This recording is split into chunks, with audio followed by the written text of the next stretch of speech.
Olá, tudo bem? Vamos iniciar um novo projeto agora de leitura e estudos das alterações normativas, né, e alterações legais também que porventura vierem a acontecer na legislação que se refere, né, às notas e registros públicos. Então, agora em abril, né, agora no dia 25 de abril, tivemos 4 alterações. Então, vou aproveitar aqui para fazer esse primeiro vídeo no que se refere, então, a essas alterações.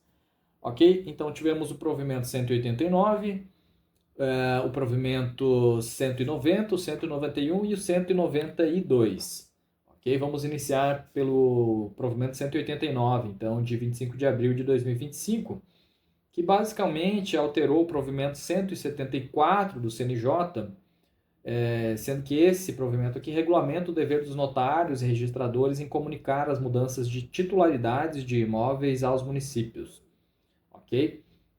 E veio muita boa hora essa alteração aqui, pois pela redação originária do provimento 174, né, os tabeliães e registradores de imóveis, né, teriam que encaminhar informações da alteração de titularidade a cada 6 meses de um período de 5 anos, porém sem limite, né, esse período de 5 anos. Então, de 2025 a 2020, depois de 2020 a 2015 e assim por diante, a cada 6 meses. Só que isso seria um trabalho gigantesco para todos estes titulares, né, de serviços extrajudiciais. Então, esse provimento aqui, o provimento 189, ele veio trazer uma nova roupagem aqui para essa situação. Ele diz o seguinte: as informações retroativas alusivas às mudanças na titularidade de imóveis ocorridas nos últimos 5 anos deverão ser fornecidas é, deverão ser fornecidas aos municípios pelos cartórios de notas de registro de imóveis no prazo de 6 meses, contados a partir da publicação do provimento 189 de 25 de abril de 2025. Então veja que agora somente os últimos 5 anos, ok, é que vão ser obrigatórios aí o repasse, e ainda teremos o prazo de 6 meses aqui contados a partir da publicação desse provimento aqui, ou seja, desse último aqui.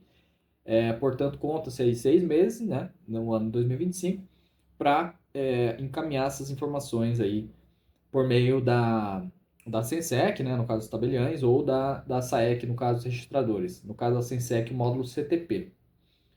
Então, assim, apenas os últimos 5 anos e, obviamente, daqui para frente, né, todas as alterações de titularidade são encaminhadas aí por meio do próprio documento da DOI, né, e no mesmo prazo da DOI. O parágrafo único deste provimento diz o seguinte: as alterações de titularidade ocorridas anteriormente aos últimos 5 anos deverão ser disponibilizadas aos municípios sob demanda, na forma prevista no artigo 184-A do Código de Normas Nacional. Então, digamos que seja uma alteração de titularidade lá de 2008, 2010 e assim por diante, somente mediante demanda, então, do município, ok? Então, trouxe aqui um alívio, né, para os titulares, né, pois realmente ia causar aí um certo alvoroço aí, buscar todas essas informações, né, preencher a DOI e tudo mais, e agora já não será mais necessário. Então, o provimento 189 era isso, provimento 190 agora. O provimento 190 ele alterou o provimento 149, que é o Código de Normas, para determinar que o edital de proclamas eletrônicos seja publicado apenas na serventia onde tramita a habilitação do casamento. Ok? Então, o que diz lá o artigo 122 do nosso Código de Normas? O edital de proclamas conterá tão somente o nome, o estado civil, a filiação, a cidade e a circunscrição do domicílio dos noivos. Isso é o que consta do edital de proclamas, que deve constar. E aí o parágrafo único dizia o seguinte, antes de ser revogado, né? Quando os nubentes residirem em circunscrições diferentes, constará do edital o endereço dos nubentes para a comprovação deste fato, nos termos do artigo 67, parágrafo 4º da Lei de Registros Públicos. Então sai essa redação aqui e entra essa nova redação. Tratando de nubentes residentes em circunscrições diferentes, basta a publicação do edital de proclamas eletrônico na serventia onde tramita o processo de habilitação, ok? Então, o edital de proclamas que hoje ele é eletrônico, né? Não é, mas é publicado no mural da serventia, né? Ele, digamos que os nubentes vivam em duas circunscrições diferentes, né? Em duas cidades diferentes, Um mora em São Paulo, outra em Brasília, um exemplo. Então, não será necessário que ambos os cartórios, né, da circunscrição de cada um desses cônjuges publique o edital eletrônico, já que esse edital eletrônico ele é publicado na internet e todos têm acesso, né, nacional e internacionalmente. Então, somente aqui onde tramita o processo, né, o oficial de onde tramita o processo de habilitação é que vai ter essa obrigatoriedade de publicar o edital de proclamas eletrônico. Aí no mesmo provimento 190, né, de 2025, tivemos uma outra alteração aqui que trata da CENIB e diz o seguinte: a superveniência de ordem de indisponibilidade, salvo decisão judicial em sentido contrário, não impede o registro de título anteriormente pré-notado, incumbindo ao registrador comunicar ao juiz a realização do ato do registro. Tá? Então essa alteração aqui no artigo 320i trata aí da CENIB, né, que é o Cadastro Nacional de Indisponibilidade de Bens, e anteriormente, né, era justamente o contrário aqui, né? A superveniência da ordem de indisponibilidade, ela impedia o registro, salvo decisão judicial em contrário. Agora alterou a lógica, tá? Então a superveniência de ordem de indisponibilidade não vai impedir o registro, salvo se constar da própria decisão judicial que deve ser obstado, então, esse registro. Portanto, é uma alteração importante, pois visa resguardar, então, o princípio da prioridade, né? E até mesmo, né, de certa forma, altera o gabarito, né, da prova do ENAC, né, que foi realizada no último domingo, já que uma das questões referia-se justamente a isso. E, no caso, havia uma assertiva, né, que corresponde a esse novo enunciado, ok? Muito bem, passando agora para o provimento 191. O provimento 191 ele vai alterar o provimento 149, né, no Código de Normas, para regulamentar o registro da adoção unilateral. Ok? Este é o provimento que eu considero mais importante aqui desses quatro que foram alterados, né? E trata aí da adoção unilateral, trazendo um novo capítulo, então capítulo 4A, lá para o título que trata do registro civil das pessoas naturais, né? Na parte especial do Código. E aí o que traz aqui, então, de novidade? Ele regulamenta, né, esse procedimento. O artigo 511-A, no caso de adoção unilateral, deverá ser averbada a substituição do nome do pai ou da mãe biológicos pelo nome do pai ou da mãe adotivos, devendo consignar ainda o nome de seus ascendentes. Tá? Então veja que a adoção unilateral, né, ocorre a substituição do nome do pai ou da mãe biológicos, né, pelo nome do pai ou da mãe, afetivos, digamos. Então é muito comum, né, naquelas hipóteses em que temos uma pessoa solteira, né, que tem um filho, né, com uma outra pessoa, que não tem qualquer vínculo, né, e aí essa pessoa, embora reconheça, né, a paternidade, né, tudo seja registrado no nome daquela pessoa, ela não participa, né, de forma efetiva da criação daquela criança.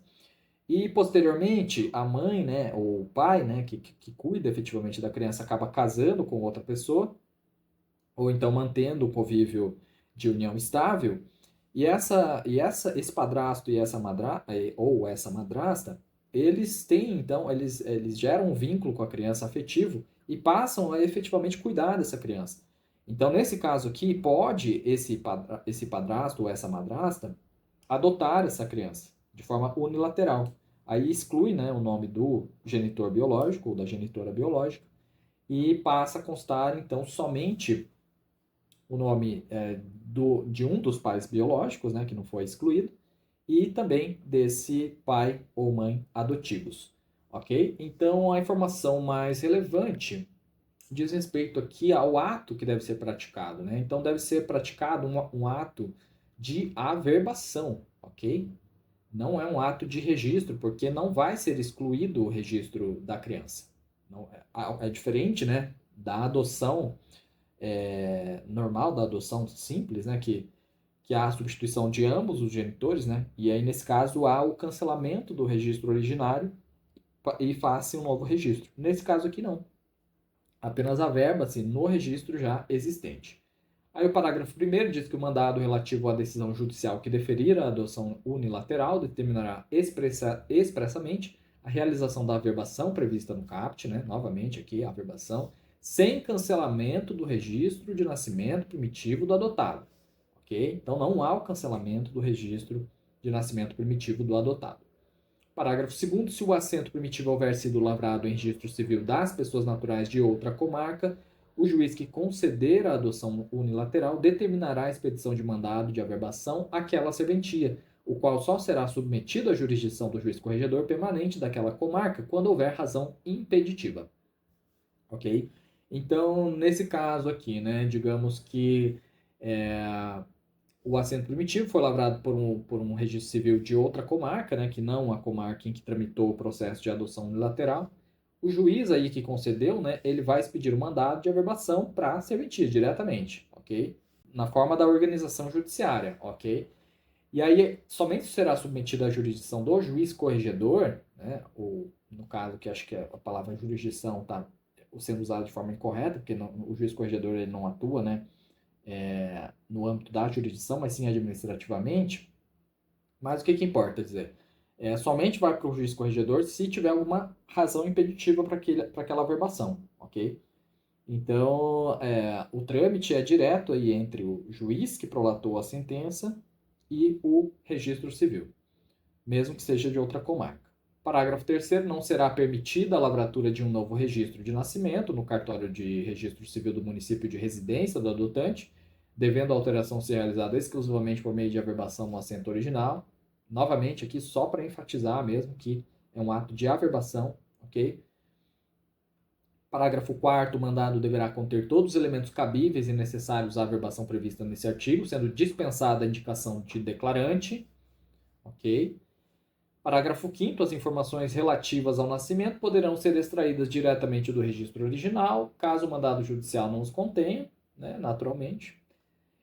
Parágrafo 6º, a averbação fará referência aos dados do processo e do mandado judicial, os quais não constarão nas certidões emitidas, salvo expressa autorização legal. Então, é esse parágrafo 6º que já traz aqui alguma coisa para a gente olhar com mais atenção, né? Então, a averbação ela tem alguns elementos essenciais, né? Quais sejam no que referência aos dados do processo, também do mandado judicial. Então, deve constar essas informações na averbação, ok? Porém, nas certidões emitidas, não vai aparecer aqui que é proveniente, então, de uma adoção unilateral, aquela filiação, ok?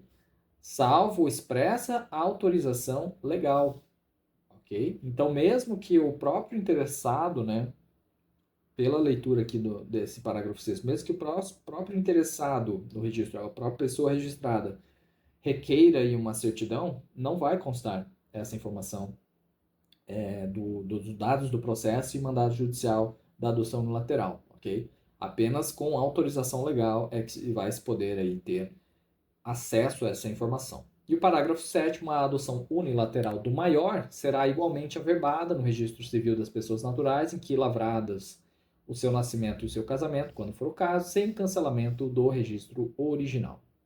Portanto, tratando a adoção unilateral no caso de pessoa maior de idade, né? Sendo então averbado, né? Cadê? Averbado no registro civil do nascimento, bem como do casamento, se a pessoa já for casada, e não há também o cancelamento do registro original, ok? Então, esse provimento trouxe apenas regulamentos, né, no tocante a essa figura da adoção unilateral, né, embora já pudesse ser extraído aí das leis, do ECA e tudo mais, essas informações, mas me parece que vem em boa hora aqui para regulamentar isso em âmbito nacional, tirando qualquer dúvida a respeito desse procedimento. Finalmente, o provimento CNJ 192, de 25 de abril de 2025, ele também alterou o provimento 149, mas aqui está errado, tá? Não, eu acabei esquecendo de alterar aqui. Ele basicamente repristina os efeitos dos incisos 5 e 8 do artigo 425 do Código de Normas e traz também um parágrafo, uma nova redação aqui, um novo dispositivo nesse mesmo artigo, ok? Esse artigo ele fala então do requerimento, né, de abertura de matrícula quando inexistente registro anterior, ou de averbação de demarcação de terra indígena quando existente matrícula ou transcrição, em ambos os casos com demarcação homologada formulada pelo órgão federal de assistência ao índio, deverá ser instruído com as seguintes informações e documentos, ok? Então, consta lá do artigo 425 todos os documentos, nessas hipóteses aqui em que há abertura de matrícula, né, de demarcação de terra indígena e tudo mais. Então, alguns dispositivos haviam sido revogados, que é o quinto e o oitavo, e eles foram repristinados, ou seja, voltaram então ao ordenamento jurídico. Ok? E aí trouxe também esse parágrafo primeiro aqui, que diz que no caso de criação de nova circunscrição de registro imobiliário, já tendo sido concluído o procedimento previsto no caput deste artigo, perante a circunscrição anterior, a matrícula será aberta à vista de solicitação do órgão federal competente, que apresentará apenas a certidão da matrícula atualizada com prazo de 30 dias, juntamente com os documentos técnicos descritos no inciso 8º, que é basicamente lá a planta memorial descritivo, cujo memorial descritivo constará tão somente o perímetro e área do imóvel situado na nova circunscrição. E aí altera também o sexto considerando lá do provimento, né, apenas para substituir a expressão INCRA pela expressão FUNAI, ok? Vamos estudar isso com mais afinco quando formos de fato estudar essa parte do Código de Normas, tá? Então, no que se refere às últimas alterações aí dos provimentos do CNJ, é isso. Espero que tenham gostado desse vídeo nesse novo formato. E no próximo vídeo longo, né, pretendo trazer aí a repercussão do ENAC, como foi a prova, como eu fui no ENAC e tal. Caso vocês já queiram ir antecipando e falando como é que foram, as dificuldades que sentiram e tudo mais, a gente vai conversando. Até a próxima, muito obrigado, deixe seu curtir e comente abaixo. Valeu, até mais.